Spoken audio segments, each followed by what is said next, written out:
think the girls with their nails done now.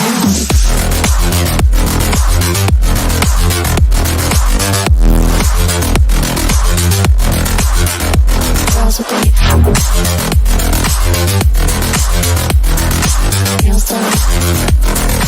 I think the girls with their nails done.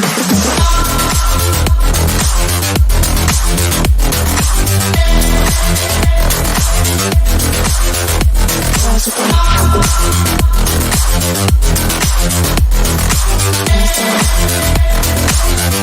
Girls with their nails done now.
Girls with their nails done.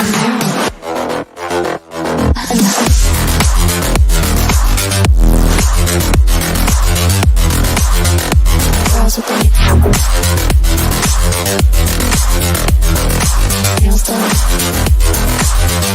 girls with their nails done. Girls with their nails done.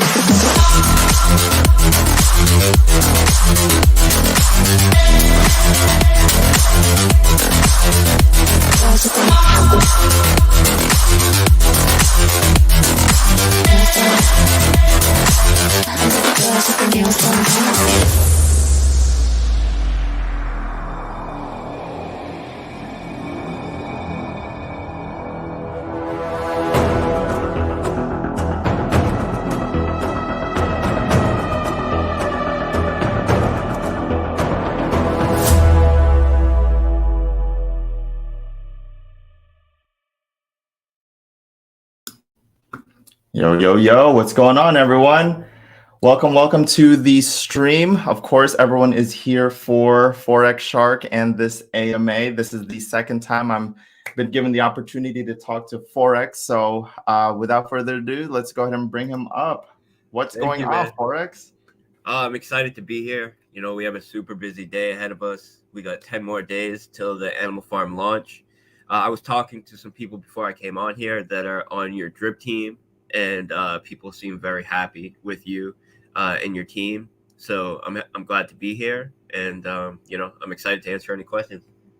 Awesome, man. Yeah, it's been a while since you and I had last spoke. I mean, we spoke January 26th of this year, which almost seems like a lifetime ago, but it has changed since we last spoke. The crypto space, everything has changed since then, and I've been super busy. You've been super busy, and I can truly, sincerely say I appreciate everything you and your team have been doing for the DeFi space. You really are a rare breed amongst this space, which has been just filled with a bunch of scammy developers with ill intentions, right? So with that, I want to say thank you.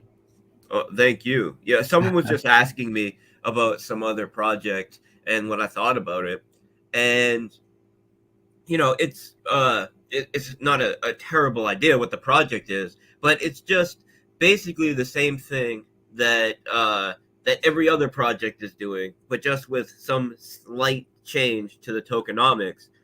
And there's, of course, a lot of scammy developers, but then there's also just a lot of developers that are kind of stagnant and kind of just not going with the vision that I would like to see DeFi going. I want to see more developers taking a utility that is currently available in the traditional markets, such as lending and insurance, and being able to provide value to other platforms on chain and generate yield that way. And there's just so many things that need to be built in DeFi. I see a future where basically every product, or there's a few that it's not possible, but essentially every product that's available in traditional markets gets decentralized and is available on chain. And that's kind of my mission over the next couple of years, is to take as many of these traditional products and decentralizing them and making them available to everybody on chain.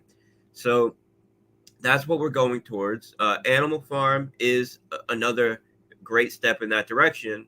And then next year we have a bunch of other stuff that we have in plans to build, which will be servicing both Animal Farm and the Drip platform, but also service DeFi as a whole.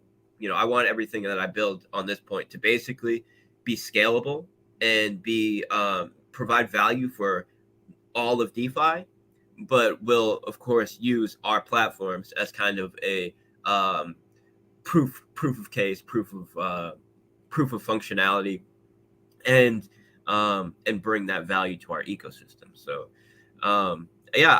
I share similar views with you about kind of the state of the DeFi space and development, but there are some good developers who I know are working behind the scenes. It's tough to get eyeballs. So, there's a developer that I know that has been creating a privacy product that it basically solves the issues that allowed Tornado Cash to be taken down and discriminated in the way that they were. So essentially, when a wallet has gone through Tornado Cash, they can put regulation on it. They have back-end stuff that are going on Tornado Cash, which allows the developers to be targeted. And also it's docs developers, and these guys have businesses in the US and all this stuff. So this developer, he's been working on something where it uses a type of mechanic where new wallets are generated every time someone uses this utility, and it's feeding false data to BSC scan, and it really becomes virtually impossible to tell that someone even used this privacy product. And it's fully decentralized. It uses no JavaScript. It's all on chain. And this guy has 300 people following him. He's been trying to raise capital for 2 years. And sometimes when you're people, there's some good developers out there, but you need to be able to do more than just develop. You need to have the ability to sell your vision, and you have to have good marketing and community building skills. So it's very rare that someone has the full package. And I don't feel like I had the full package, but I feel like over the past 6 months, I've brought on people that now allow us to have the full package. I brought on a new CMO. I brought on a project manager. I brought on 3 additional developers. So we're in a much different place than we even were the last time we spoke. Yeah, for sure. And with that, obviously, I don't want to waste any more time asking who you are and whatnot. If people are interested in that kind of information, they can watch our first AMA as well as all the other AMAs where they ask you who you are.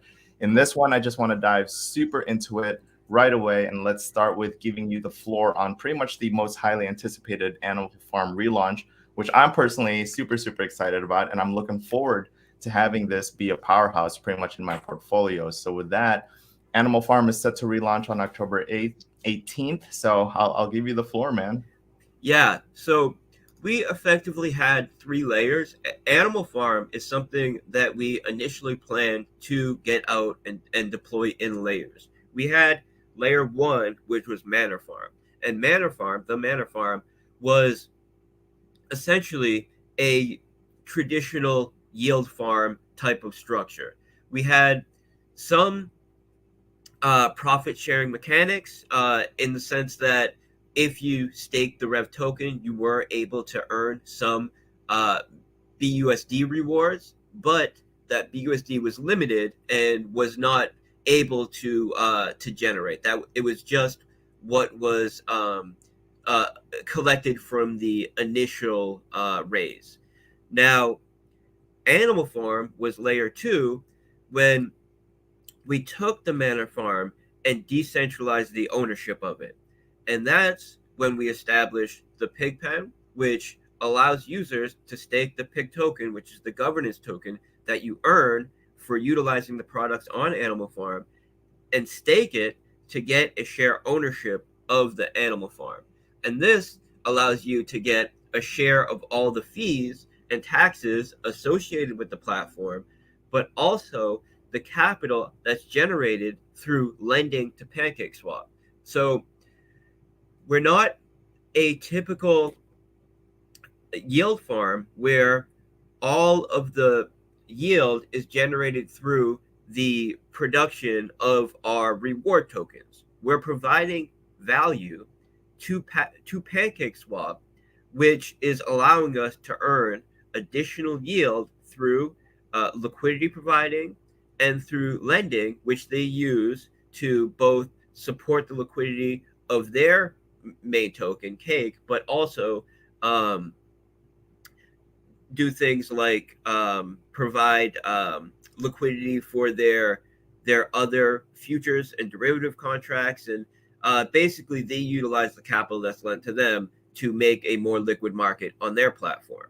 This generates fees through swapping, and a share of that is paid out to us in Cake through lending, and then that Cake is swapped for BUSD and paid out to the pigpen.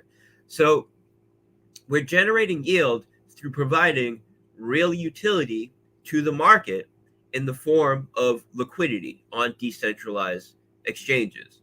Now, PancakeSwap is the main, most active exchange on BSC, or decentralized exchange on BSC, but there are other exchanges that we can service, which we're in talks with right now, that will allow us to generate additional yield through lending. But PancakeSwap is the lowest risk lending model that we can take advantage of. We're earning about 30 to 40% APY on all of the LPs staked on our platform. So that's going to allow us to generate tens of millions of dollars every year, which we can pay out in the form of BUSD to our pigpen stakers. So that was the initial V1 of Animal Farm. What ended up happening is Animal Farm was lending to PancakeSwap's version 1 syrup pools. PancakeSwap came out with a V2 syrup pool and ended emissions on their V1 pool. So that forced us to make a decision. Do we continue to operate without this lending dynamic, or do we update our contracts to be able to work with this V2 syrup pools? And it really, it was not a hard decision because leaving 30, 40, 50 million dollars on the table every year is just, it makes no sense. So we decided to launch a V2, which allows us to update to the V2 syrup pools and gives us additional functionality in case PancakeSwap decides to switch the pools again in the future, or we want to add additional back-end lending models so we can service more than just PancakeSwap. This required a full migration to launch this V2 because we are a fully decentralized platform, which means we can't access any of the assets or collateral that any user has staked on the platform, but also we cannot mint tokens, we cannot access anybody else's tokens. So it required a full community effort. It required people to take their dog and pig tokens and send it in to a crediting contract that we can use to then move the liquidity from a V1 to a V2. And since I knew this was going to be a whole process, which was going to take minimum weeks, most likely to do it right, months, I wanted to do it with a ton of extra utility and a ton of extra mechanics that I wanted to put in place from day one, but weren't really possible to put in place on day one. And I can explain why that is. But also put in some of the lessons that I learned through the launch of Mana Farm, through the launch of V1 Animal Farm, and really just make those improvements. So some of the major improvements that we made are the loyalty structure. So in V1, you earn the dog token through non-native staking. So if you stake BNB, BUSD, BNB, BUSD LP tokens, all of these non-native staking pools and farms earn you the dog token. And the dog token is our native reward token. This native reward token can be paired with BNB or BUSD and used to farm the governance token. And this governance token now represents your share ownership of the platform. So as you accumulate and stake these governance tokens, your share of the platform as a whole increases. But the issue is that there's still incentive, or there still was incentive, to take profit on the reward token. And people who had a longer term vision would use the dog token to generate more governance tokens and increase their ownership. But there's a whole lot of people in the DeFi market that do not have a long-term vision. They don't have a long-term perspective. And I honestly don't blame them, because so many of these projects are just, fly by night type of projects. You need to take money on the reward tokens as soon as possible because they're going to bleed in value, and people know that. So with V2, we wanted to put in mechanics in place to ensure that this reward token isn't bleeding out in value, because it's not the primary incentive of the user to take profit on this token by selling it on the market. And we did this through this loyalty system. And the loyalty system is effectively a variable tax based on the actions that you take on the network. So traditional vesting models work by locking up the tokens. They lock up the tokens, you can't access them, and then there's some daily or monthly or quarterly unlocking period where tokens are unlocked and added to the supply on a predictable and a schedule that everybody knows about. And this causes issues because people know, okay, on this day, a bunch of tokens are going to be added to the supply. They're going to hit the market. I need to sell before this happens. And you have a compounding negative sell pressure effect, because it's not just the negative sell pressure of the tokens hitting the supply. It's also the panic and the people front running this that causes a more compounded sell pressure. So we wanted vesting without the negative externalities that come with vesting. And that's what this loyalty model gives us. So the dog tokens, when they're generated, either through the initial crediting, or when you buy it, or when you get it through farming, it starts out with a 60 to 90% tax applied to it.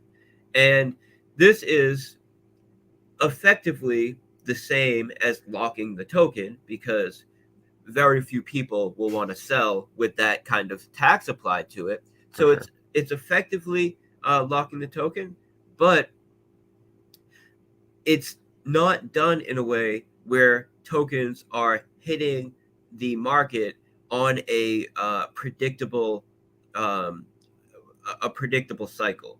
So instead, users can stake those tokens to reduce their tax.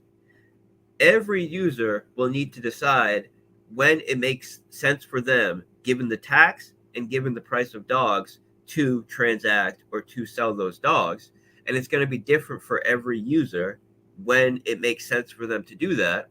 And as they're staking those dogs, they're earning BNB, which is being generated through the transaction tax that is applied to dogs. So when someone transacts dogs, 2/3 of the tax applied to it is swapped for BNB and paid out to the dog pound, which is this loyalty contract that allows you to reduce the tax on dogs. 1/3 is swapped for BUSD and paid out to the pig pen, which is the governance staking protocol, which represents your share ownership of the platform. So now the pig pen is not only getting deposit and withdrawal fees paid out to them that's applied to all products on the farm. The piggy bank, the pools, the farms, they all have deposit and withdrawal fees.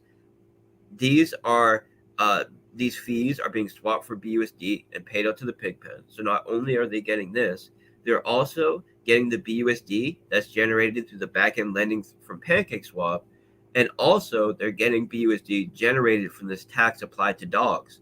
And V1 had a 3% tax on dogs, which was being swapped for BUSD and paid out to the pig pen. And millions of dollars were paid out to the pig pen.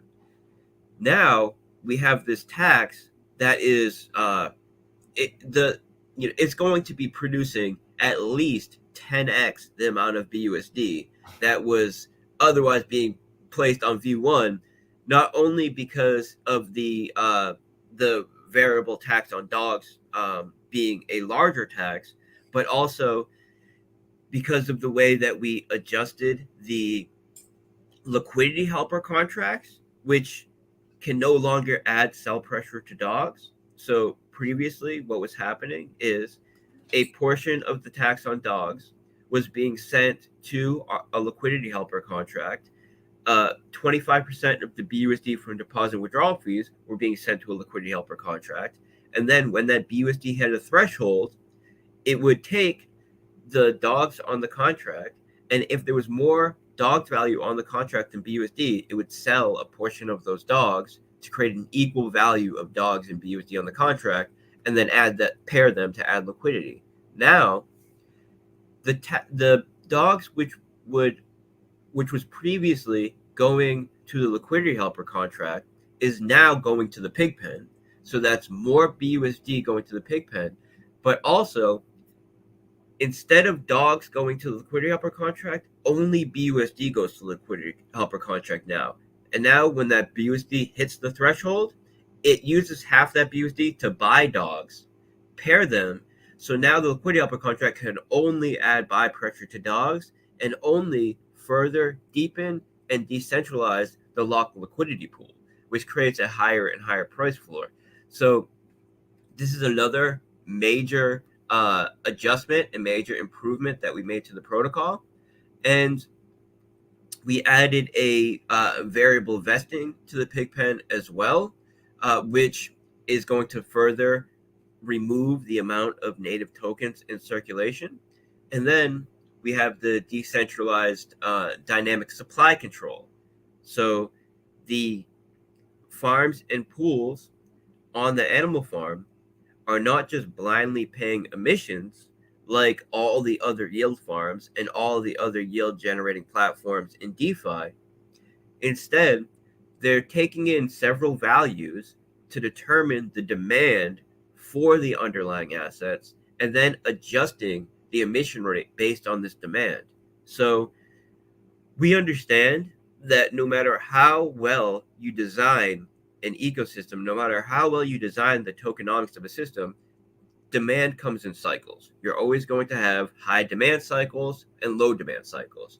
This is because we're part of a larger market. It's not us in a vacuum. So we're able to adjust to low demand cycles by reducing the supply of our native assets through this supply control algorithm. And it allows us to have optimal price performance in all conditions, because when we're having cycles of high demand, we have a higher APY on the farms and pools. So it's driving more of those tokens that are being bought into the products on the platform, removing them from circulation. And then in times of low demand, we have the supply reduced, which is allowing that smaller demand have more impact on the positive price of the assets. So when you have a system that is heavily rewarding people in non-native tokens for removing those tokens from circulation in the form of BNB and BUSD, and you're able to adjust the supply to meet the current demand for the assets, you have the optimal design for price appreciation. And that's something that I put a lot of thought into, and something that I really learned through development of Drip is you can pay out profit in two ways. You can pay it out through a high ROI, or you can pay it out through price appreciation. And if you're going to choose one or the other, you should go with price appreciation, because that gives you a lot more free promotion. That's, you get on the top trending, the top movers, Right. you get, trending on DEX tools, you're on the top page of CoinGecko. People like to buy assets that are pumping rather than assets that are going down, even if those assets that are going down are paying out a huge yield. Yeah. The average user doesn't understand that. So Animal Farm really, the new V2 Animal Farm really has a focus on allowing for optimal price appreciation and then paying out that yield in the form of BNB and BUSD. So you're not adding tokens to the supply, which could be used to hurt the price. And this BNB and BUSD that's being generated is coming out of the value that is hitting the market, which would otherwise be incentivizing people to sell. So instead of incentivizing people to sell because they're getting that BNB and BUSD through selling, we're incentivizing people to lock it up, because if you sell, a large portion of that value is going to go to the stakers instead of you. And it's a variable tax. So people can decide, for example, we do a 10x, that 90% tax, if someone had bought on day one and the price is up 10x, they could decide that, okay, it's worthwhile for me to sell and eat a 50% tax, because the price is up 10x, I just made 5x if I decide to sell it. So everybody's going to be making that decision on a different day when the price has appreciated enough for them to sell. And it won't be, everybody waits until they've reduced the tax all the way down to 6%, because we're going to see serious price appreciation due to the fact that there's going to be virtually no tokens hitting the market early on in the form of sell pressure, because that variable tax is so high. And then, so that's going to cause, extreme and rapid price appreciation. And then it will be up to everybody to decide at what point it makes sense for them to put those tokens on the market based on the variable tax that they're paying. And this is how you have a model that works just like vesting, but doesn't have predictable unlock cycles where people can front run and panic to take value out of the system before those tokens hit the market. And this value now is paid out in the form of BNB and BUSD. So there's nothing like it in DeFi. I think it's what is really missing from yield farming and from a lending model like this, the ability to earn your profit in the form of a dividend, which is not adding more tokens to the circulating supply, and the incentive structure to make people actually want to take profit in that way rather than dump them on the market. Yeah, I mean, I hope everyone really took notes on that, because it's a lot, right? I think people really need to understand. You already just said it. There's going to be a lot of people that really don't understand the long-term vision of animal farms. Some people will eat 50%, 60% just to make a quick profit. But I think a lot of the people that are here for the long run do understand what the potential is by, okay, so if I'm farming dogs BUSD or dogs BNB or drip BUSD, then I'm going to earn pigs. And instead of selling those pigs, I'm going to go ahead and stake them and earn BUSD in rewards, right? I think that's an educational piece that I want to really hone in on with a lot of people is that, listen, it's not wrong to take profits. I always tell people to take profits all the time, right? But if you have a long-term vision for this platform, like I do, I'm here to farm the governance token and earn rewards back either via BNB through the dog pound or BUSD through the governance through the pig pen. Yeah. So, yeah. Yeah, so it was a lot, but feel free to, you know, ask me questions about any aspect, and we can break down the whole thing if you want. But there's always going to be platforms that are people will want to generate yield on that. People want to yield farm on. So it's typically the first few that are solid platforms that people trust that are going to take off. So PancakeSwap right now is the #1 yield farm on BSC. And that is not because they have optimal incentive structure or, you know, the optimal dynamics for the yield farm. They have a basic, you know, sushi swap, MasterChef yield farm. It's that people know, all right, I have these LP tokens that are just sitting in my wallet. I have these assets that are just sitting in my wallet. I could leave them sitting in my wallet, or I could put them into this MasterChef contract on PancakeSwap. It's low risk because it's fully decentralized, and it's not a custody type of thing like if you were put in Celsius or one of these other platforms where they actually have custody of your tokens. It's a contract that is decentralized. It's immutable. You have custody over those tokens in the sense that you're the only one that has access to them on the contract, and is generating you yield in the form of cake. Now, this cake is bleeding out because it's constantly being added to the supply, and there's no solid incentive structure to disincentivize people from just selling it as soon as they get it. But it's better than nothing. It's better than just keeping those tokens in your wallet and not generating yield. So there will always be a demand for this kind of system.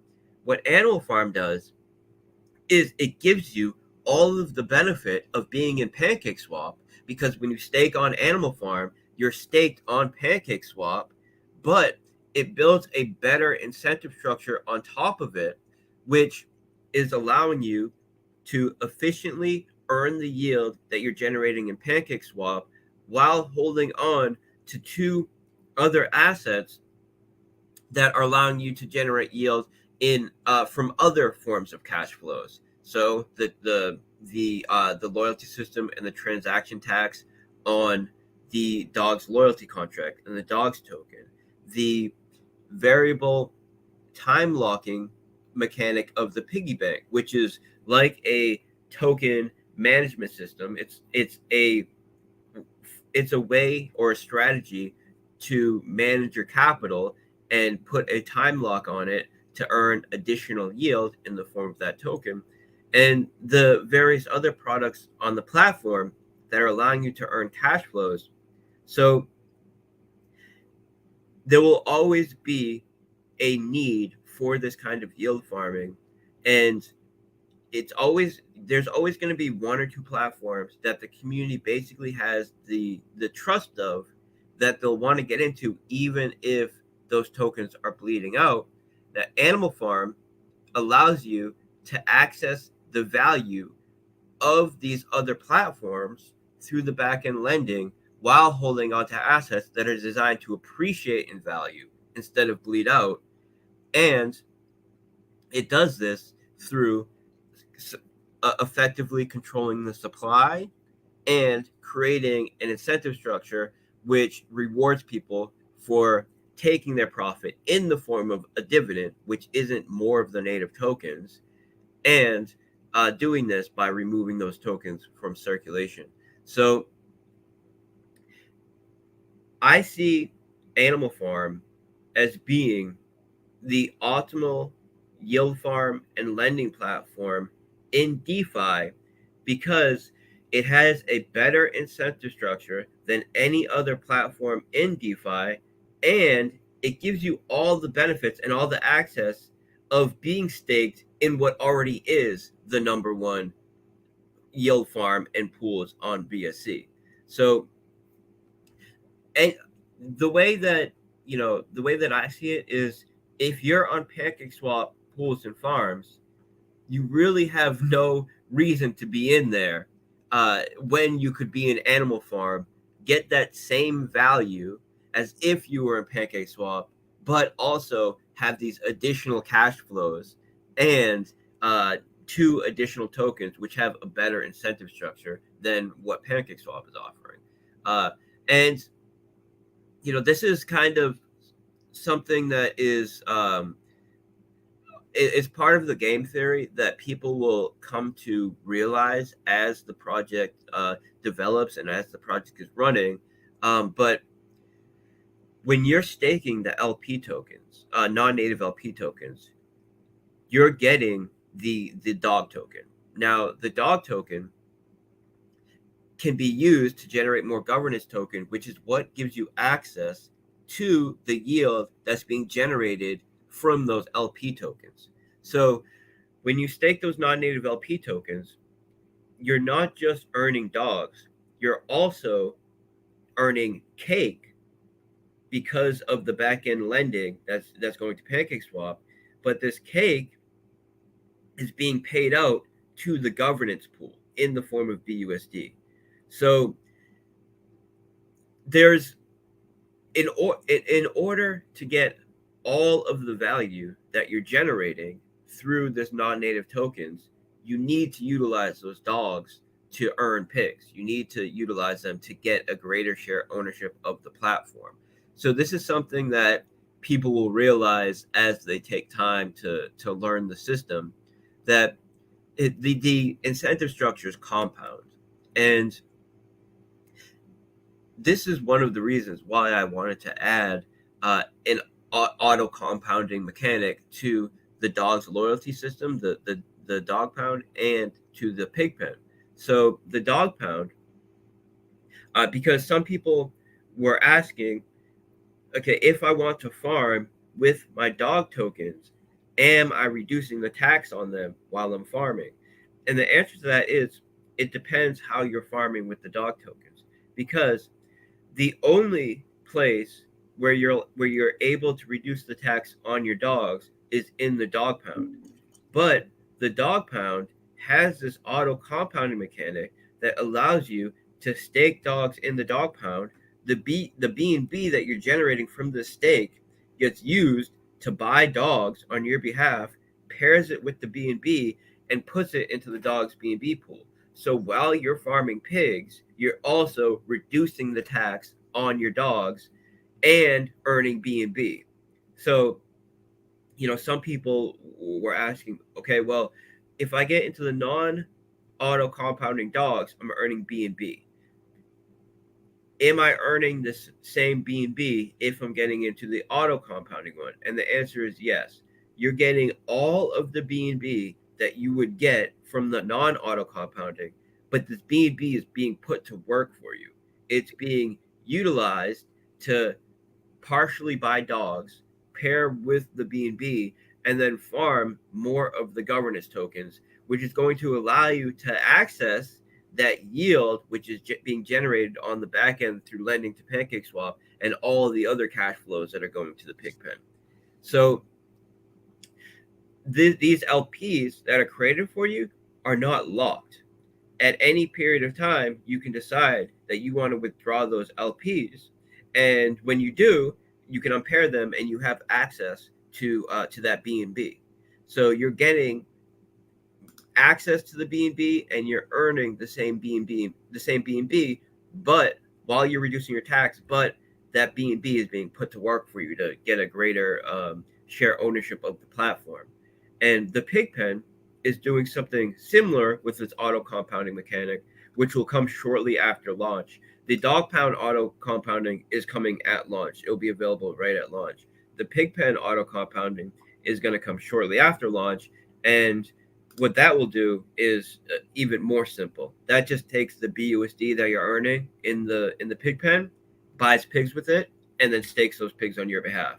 So this allows you to earn compound interest in the form of BUSD. And there's no other platform in DeFi that allows you to earn compound interest in BUSD. That's massive.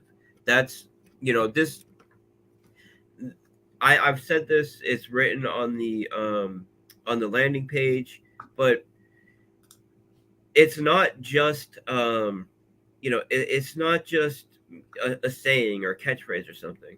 Animal Farm truly does allow you to generate wealth the way that the super wealthy generate wealth. The super wealthy are not generating their wealth by buying and selling assets. They are buying high quality assets that have either a solid roadmap or a history of performance, and then they're holding those assets for sometimes their whole life. Oftentimes they never sell those assets, and those assets get passed on to their family. And the way that they're generating a profit and securing a profit on those assets is through leveraging them to generate yield, or earning a dividend on them. So Animal Farm allows you to do both. You're earning a dividend in the form of BNB and BUSD, and this dividend works the way that all dividends work in traditional markets. As the platform performs, as the platform grows, your dividend grows. And this is paid out in BNB and BUSD. Now, it also is leveraging your assets, but it's not leveraging your assets in the way that someone would think of leverage on a centralized exchange, 10x leverage where you get liquidated if the price goes down too far. It's not that kind of leverage. It's a much smarter leverage where it's being lent out on the back end to PancakeSwap to earn that additional 30 to 40% APY. And this is a form of leverage because you're earning capital on Animal Farm through its native cash flows, but you're getting a compounded value out of it through the lending to PancakeSwap, which is a form of leveraging your assets to earn additional yield. So it sets up an incentive structure to really allow the user to benefit by doing what is the most beneficial for them in the long run and the network as a whole.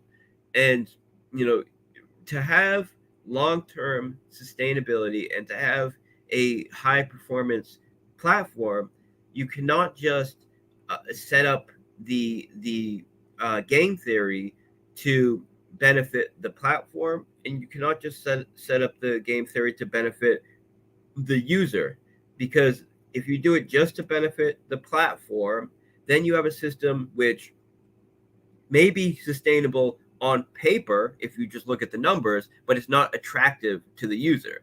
If you just set up the game theory to be attractive to the user but not the network, then you have a scenario like a PancakeSwap, farms, and pools, where it is attractive to be in there because it's a way to earn low risk yield, but the yield that you're earning is constantly bleeding in value. When you properly align the incentive structure of the network and the user, that's when you have a system that's extremely attractive to the user, but also a positive performing asset. And we see this in traditional markets, and it works in markets that provide real utility. So you cannot have a system that performs in this way unless, in the long run, unless you're providing real utility. And in our system, we're providing real utility by generating liquidity, which is used for the traders on pancake swap. And we have additional utility that will be servicing all of DeFi, which will be coming in 2023 in the form of insurance and a more peer-to-peer version of lending. So we have, a extensive and massive roadmap for Animal Farm. A lot of it's already been developed. We have partnership vaults, which is another way that we're going to be providing utility to the DeFi market as a whole. This is the partnership vaults are an incentive structure that allows other projects and other platforms to generate and secure liquidity for their assets. So that's a real utility in the market, and that allows us to generate yield in the form of the partners token being paid out to the partnership vault. We have Scratchy, which is already developed, which will be launching by end of year, which is a form of game. It's technically and legally not a lottery, so I stay away from using that language, but it's a game that is very attractive for other platforms and provides a utility for other platforms, which is generating additional yield and cash flow for Animal Farm and Drip. We have another game, which is a hacker simulation game, which is already developed from a contract perspective. We're just working on the UI now. And we have a lot of other utility and products that will be launching that are already developed by the end of year. And then 2023, we have some major utilities that are coming that will provide additional cash flow for Animal Farm outside of just tokenomics and cool game theory. Real yield generated through providing value to other platforms and players in the ecosystem. So your opportunity to be an owner of this platform is, I feel, the biggest opportunity in DeFi. And the YouTube ad that we made, which we're in the process of getting up on YouTube right now, really kind of makes this clear. And we just added a new video to the front page, which goes over this as well. Basically in all market conditions, there are one class that make profit. There's one class that are consistently profiting, and that's the founders and developers of these major platforms. And billions of dollars has been paid out over the past couple of years to founders and developers. And this is the first serious platform with real utility, a solid roadmap, and is built by a development team that has a long history of performance that allows you to benefit as the owner of the platform. And there's nothing like that. And it's a major opportunity. Yeah, for sure. I mean, I'm looking around here, and when you and I initially first spoke, like we had said, a lot of this stuff wasn't here before, right? You were just getting started with Piggy Bank, the Dog Pound loyalty program. Mm-hmm. I mean, the first and foremost, the UI right now, right? The Animal Farm's UI now is so clean. I personally think it's really clean. I think it's sick. It's easier on the eyes. I'm sure you gotten this question before. When is Drip's UI coming out? Because a lot of people are really looking forward to that too. Yeah, that will be out before Scratchy. So the previously it was me and BB, who BB is my partner that I developed Drip with. And BB is not a React dev. He's not a UI website designer. He's a very good Solidity dev that knows JavaScript. And I am someone that is decent with Solidity, and I can do some web development stuff. The first couple websites for the projects I built myself, but I'm no React dev. I'm no web dev. So we we worked with what we had because it's very difficult to bring reliable and trustworthy and skilled developers onto your team. There's very few in the space that, and the couple that are in the space are busy, right? They have a ton of work. So we worked with what we had to build to the best of our ability. But over the past 6 months, I've brought on a web designer, a web developer, another very skilled Solidity dev, and that's how we were able to build a UI that is much cleaner than anything we've built in the past, just by improving our team. So I brought on a project manager who is someone that's been in the community and working with me for about 5 years. I met him because we got into the same pre-sale like 5 years ago. He didn't get his tokens, and I went to bat for him and pulled some strings because I knew the development team and got those tokens for him. And then ever since then, we've been good friends, and he's like really gone to bat for us. And he is in the process now of training up so he doesn't have a ton of experience in project management, but he has some experience in management, and he's just an extremely helpful and good, trustworthy guy. But recently, we just brought someone on who has about a decade of experience managing major projects. He has a degree in engineering management. He's worked for some major entertainment companies doing their project management. And right now, we're in the process of having Stonecutter kind of get him on pace and up to pace so he can fill the role as project manager. And then Stonecutter is going to handle more community stuff, go to making sure our chats are running the way they're supposed to be running, and making sure we have full moderation at all time, and that kind of stuff. So that's another major thing we're in the process of improving on our team.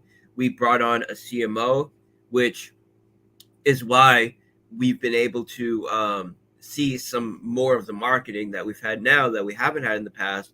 And a lot of it is going to be dropping this week. We kind of backloaded it where we would have the majority of stuff going the week before launch. So we have Dex Tools banner ads going up. We have more BSC ads. We have BSC scan ads going up.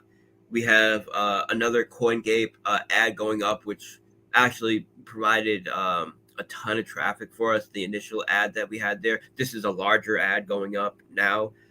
We have a Yahoo Finance article, which is dropping this week coming up. We have a bunch of YouTubers. So we have like 6 or 7 YouTubers that have made launch promo videos, large YouTubers with like over 100, all of them have over 100,000 followers or subscribers. And we're going to try to get one of their videos up basically every day until launch. We have a ton of Twitter influencers ready to go. So a lot of the stuff that we prepare for marketing, the community hasn't seen yet because we purposely wanted to push it on the week of launch and the week after launch. But none of this stuff would have been possible if I hadn't brought on someone to handle CMO, because it's more than a full-time job to be managing marketing, handling networking, working with the different marketing firms, analyzing the performance we're getting from the different marketing vehicles, and deciding where more capital needs to go. This contest that we had on the front page with Gleam, that's something that our CMO was able to provide.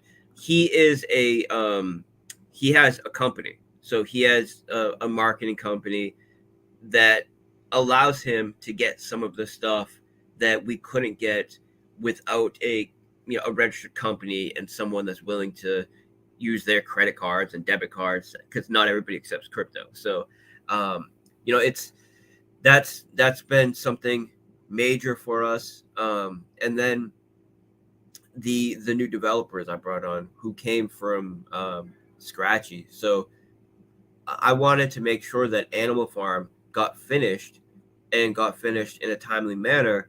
So, but I also wanted to do this Scratchy idea. So I ended up bringing on 2 additional developers who are extremely skilled.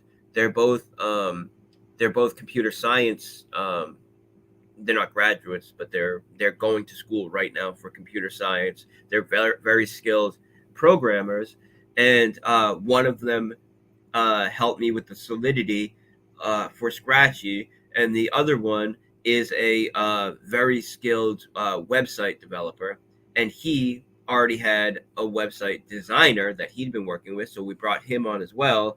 And the CMO, it's not just him; he has a company, so he has the guys working for him, working for us. So right now, between all of the projects, between everything we have going on, I'm managing like 15 different employees, all doing different things. A lot of it is for stuff coming after Animal Farm launch that are for Animal Farm. For example, the game, Scratchy, with Drip Garden, we have a Unity environment that people can access right now if they go to a third-party website. But we're in the process of having that Unity environment brought to our platform on Animal Farm. That way, when people go to the Drip Garden on Animal Farm, they're able to access it through a Unity environment where they can walk around as these different characters and see their garden growing. And the reason why I wanted to bring it onto our site is because right now it's only a viewer, which means you put in your wallet address and you can see the different actions, but you can't call functions and you can't really interact with it to that degree. And I didn't want to give the power to that development team to add that kind of functionality because it was too big of a security risk if I didn't have the ability to control it from a UI perspective. But we made a deal with them, and I'm going to have the full control over it, which means I can ensure the security. And when I say full control, I don't mean from a centralized perspective. I don't have any access to, access anybody's tokens in the Drip Garden or do anything like that. What I mean is I control the website that people are connecting their wallet to. So I can ensure that when they connect their wallet, they're not connecting to some other funky contract that could be swapped out if someone else controlled the website. So with that ensured security, now we can add additional functionality and additional gameplay mechanics that will really take it from a cool environment that you can view your garden in to an actual game with all kinds of fun stuff that you'll be able to do. And really, this is something that every developer should know out there. If you have the ability to build something really cool and you can provide value to an ecosystem, get in contact with me, contact Stonecutter, or contact Yup or Bartertown, and you can take whatever game you're building, whatever you're building that works in DeFi. If it makes sense to us, we will host it on our platform. We will integrate it into our system, and we will pay you a share of the developer fee. And you're going to make more money doing that than you would hosting it independently, because we've seen this. For example, that guy that's doing the privacy project, he's been trying to raise capital for 2 years, and he's raised like $30,000. So, and he has like 300 followers. So and this is the deal I'm trying to work out with him, if he was to take that privacy model, bring it onto our ecosystem, we can raise capital, we can provide a massive user base for it, and you can put on some, for a privacy project, something like that, a 0.2% dev fee, something like that, something which isn't a hit on the user. It's worthwhile for them to pay because they're getting that privacy out of it, but it allows you to actually make money off the project and continue to develop and pay for marketing and pay for all these other things. So, I'm glad that these guys that built the Drip Garden game had the sense to do that really without even reaching out to us. And then we were able to work something out now where we're really going to make something big happen. But anybody that is a skilled developer should consider that, because we can get you a user base and really, take these things off the ground. The oh man, what was that? I was thinking of something very specific to that, but anyways, there is a lot that I want to build, that really it's just a matter of putting in the time and properly allocating time and resources to everything that we have lined up. So we want to do, the basic roadmap is Animal Farm launch,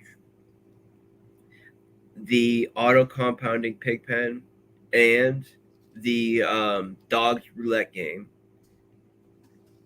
then Drip UI, then Scratchy, then the pig pen game. At some point in between there, probably around the time of Scratchy, we're going to start having partnership vaults, because the partnership vaults go hand in hand with Scratchy. Projects that utilize Scratchy are going to have the Scratchy system doing buybacks, and those tokens which are being bought back can be used as a reward in the partnership vaults for projects that are pairing our native assets with their native assets. So that incentivizes people to add liquidity to their native asset. It gives them utility for their token in the form of Scratchy, which is also adding buy pressure. And it creates a reward structure for people that are removing their native tokens and our native tokens from circulation. So that's, a massive win for everybody. And then next year, we're going to go heavy with privacy, lending, and insurance. Those are, my main goals for next year. That is a stacked roadmap, man, for sure. I think everyone, everyone watching now and everyone that, knows you and has been a part of this, they really do see the work you've been putting in. The FUD don't, there's going to be noise all the time, but everyone that understands knows the work you've been putting in. So again, thank you for doing all this, man. I pretty much have one more question, and I'm sure a lot of people, new and maybe existing, are kind of excited to hear about. So right now, as we had already said, Animal Farm is not what it used to be when you and I first spoke. It's much more robust, much more exciting now with all these other things that's going on here. We got piggy bank, dog pound, pig pen, farms, pools. And so if someone is new, because I did see a couple people in the comment section saying that they are new and this is a lot for them. If you head over to the Drip Community Wiki and you go to the farms and pools and you scroll down, there is this really nice kind of summary page where what you can do with everything, and it goes round and round supporting the whole ecosystem, right? Mm-hmm. With that being said, you built this whole ecosystem to really support each other. So there's many options and different flavors for everyone to really get in on what they want. But for those that are really newer and looking to start somewhere, is there that might be overwhelming for them? Is there a path you would suggest the newbies to start out at? Yeah, if we're talking about Animal Farm specifically, I would say if you already have some native or some assets on BSC, whether that is Link or any of the assets which can be staked on Animal Farm, I would start there. I would start by staking those assets on Animal Farm, earning dogs, and putting those dogs into the auto compounding dog pound. That way, you're generating yield from capital that otherwise would just be sitting in your wallet, and when you get into the auto compounding dog pound, you're reducing your tax on the dogs that you're earning while you're accumulating pigs. So those dogs are being paired with B&B, put into the master chef, and generating pigs for you. And now you can put those pigs into the pig pen, and you're utilizing the main functionality of the platform in that way. If you are utilizing some assets to generate dogs, putting the dogs in the auto compounding dog pounds, and then taking the pigs that you earn and putting them in the pig pen, you're effectively hitting the core functionality of the platform. You have your capital, which is generating assets. You're lending and leveraging that capital to pancake swap to earn this additional yield. You're earning the B&B, which is being generated through the tax applied to dogs, and you're accumulating a greater share ownership of the platform through the auto compounding. And now, when you stake that in the pig pen, you're earning the deposit withdrawal fees, you're earning the yield, which you generated through the back end lending, and you're growing your ownership of the platform. So that's how I would play it if I was someone that was brand new to DeFi. Now, if I had some experience in DeFi and I had, capital that I want to spend, I would go in and I would buy pigs and dogs right from day one. I would take the pigs that I have and I would put 90% of them in the pig pen. I would take probably 10%, something like that, and put it into the piggy bank, because the piggy bank is a higher risk model, but it's also a higher reward model. So I would take some of the pigs that I have and put them in the piggy bank and lock it for a relatively long period of time to be able to generate more of these pig LP tokens. But I would have the majority of my pigs in the pig pen. And then I would take the dogs that I have bought. I would take half of it and pair it with BNB or BUSD. I would go with BUSD. And the reason why I would go with BUSD is because the yield that's paid out in a farm or a pool is based on the saturation of that pool. So the more crowded a pool gets, or the more crowded a farm gets, the lower the APY is going to be in that farm and pool. And because the auto compounding dog pound is compounding people into the BNB, the dog's BNB farm, I expect that farm to be more crowded than the dog's BUSD farm. So I would take half the dogs I bought, pair it with BUSD, put it into the dog's BUSD pool. I would take the other half of the dogs I bought and put it right into the auto compounding dog pound, which is going to be earning you dogs BNB and increasing your position in the dogs BNB farm. And any additional capital I had that was available to stake in Animal Farm to earn dogs, I would do that because your options are: you leave it in your wallet where you're generating no yield, you put it in pancake swap where you're going to earn relatively low yield, but it's also low risk, or you put it in Animal Farm, which is going to earn you high yield because there's like 5 or 6 additional cash flows that you wouldn't get in pancake swap, and one of them is the yield that you would be earning in pancake swap if you were there anyways. So you're getting all the benefit if you were in there. And Animal Farm is fully decentralized. It's fully trustless. It's non-custodial, which means you're the only one that can access your capital. You have complete custody of your capital through these contracts, and all of the important values are immutable. So, those are the plays. Now, if you hold drip, you can pair that drip with BUSD and put it into the drip BUSD pool, to earn pigs, or you can use BUSD, and the BUSD that you're earning from the pig pen, if you choose, to put it into the drip liberation contract. This is going to allow you to avoid the tax on adding liquidity to drip, because there's a 10% tax on transacting drip. And people have asked, are you going to make a liquidity helper contract which allows people that already have drip to add liquidity to BUSD without paying the tax? And it's literally impossible to do that, because when you go to send the drip to that contract with the BUSD, it's going to be taxed. So, like, you can only whitelist a sender with the tax structure that's in drip and basically every other token. So since you can only whitelist the sender, we can allow people to avoid the tax if they send in BUSD.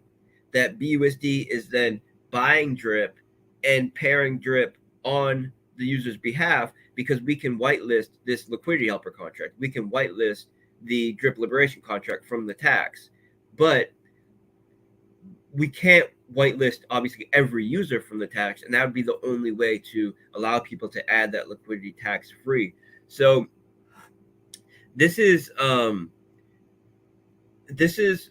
benefit in the sense that in order for somebody to utilize drip in the drip BUSD pool on Animal Farm, they either need to put fresh capital into drip through the drip liberation contract, which is going to add buy pressure to drip, or they need to send the drip that they have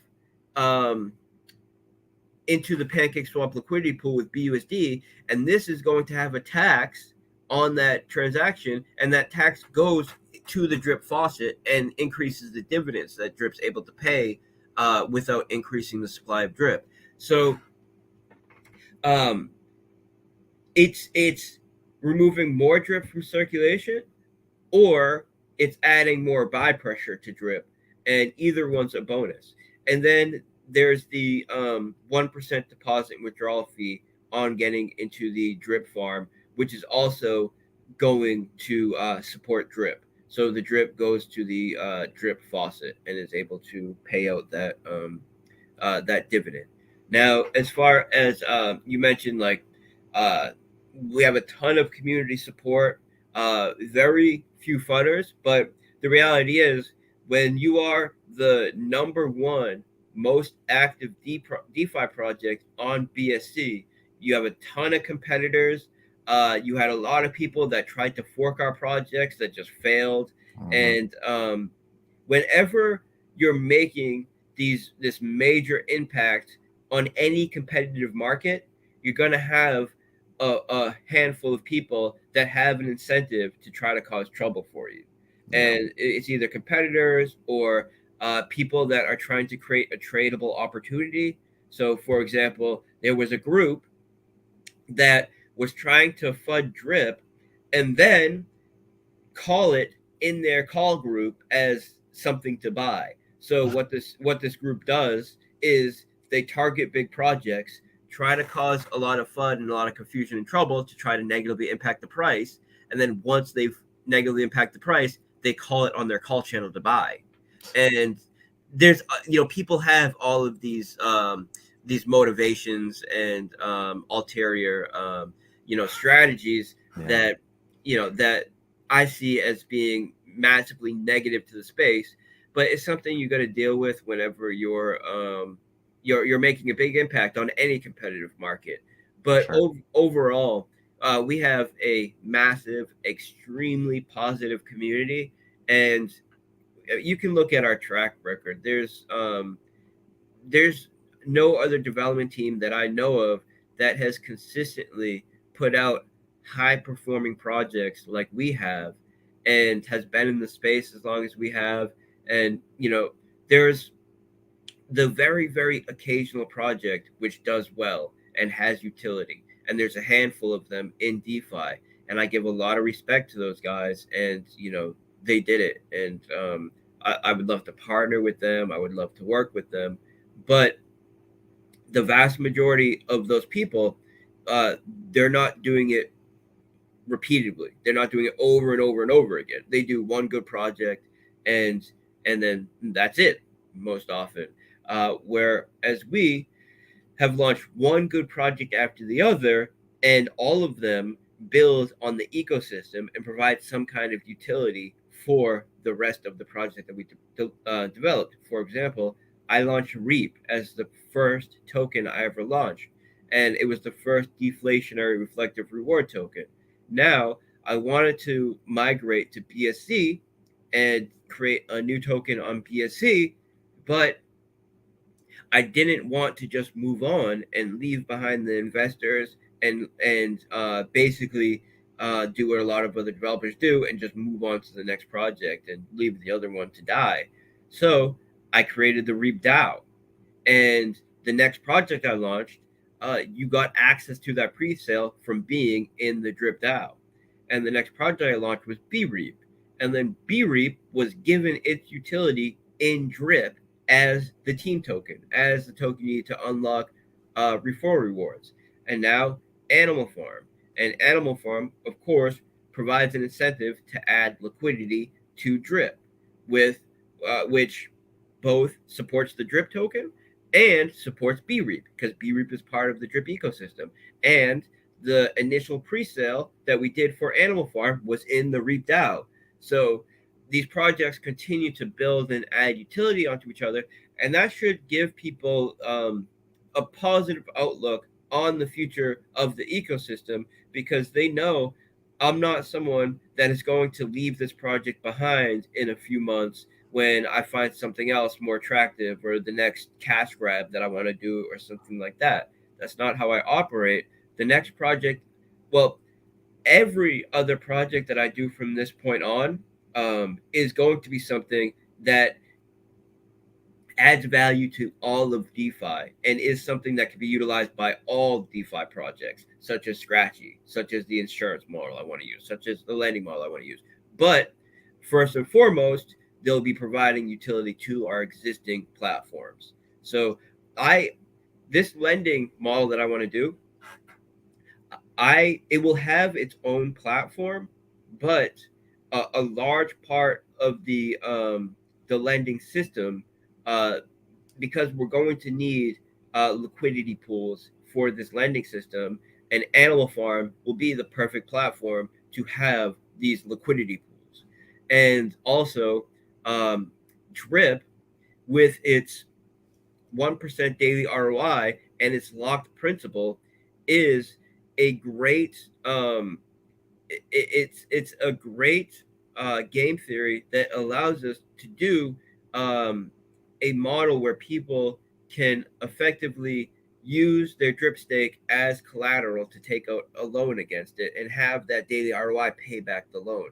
So I think that the drip lending model will be slightly different than the lending model for the other tokens that we provide this value to, because it has its own unique thing. But it will have the drip model will have an awesome lending model, and then the lending platform will provide a lending service that will allow people to add liquidity and lend and utilize this collateral to take out loans. And I see it working. The logic that I've worked out is basically using a difficulty scheme similar to mining, where the interest that's paid on the loan is based on the amount of people that are providing collateral and the amount of people that are issuing loans to that asset. So the larger capital pools that a lot of people want to be in, a lot of people want to lend to, and a lot of people want to provide collateral to, will have a smaller interest, and the people providing that, the people who are doing the lending, will make a smaller interest on that loan than they would providing collateral to a smaller liquidity pool, which less people are interested in, less people are in, but the people that that do want to take a loan there will be paying a higher interest because there's less people that want to issue those loans. So similar to how as more people get into proof of work mining, the difficulty increases. So you're getting paid a smaller amount, and it's harder to the chances of you actually getting that reward are smaller, but kind of the inverse of that, where the more people who are entering a collateral pool, the smaller the interest will be paid out. I've already worked out the logic for it, so it's really it's after we get out the stuff that's basically already built, the stuff that's either already built or 90% built.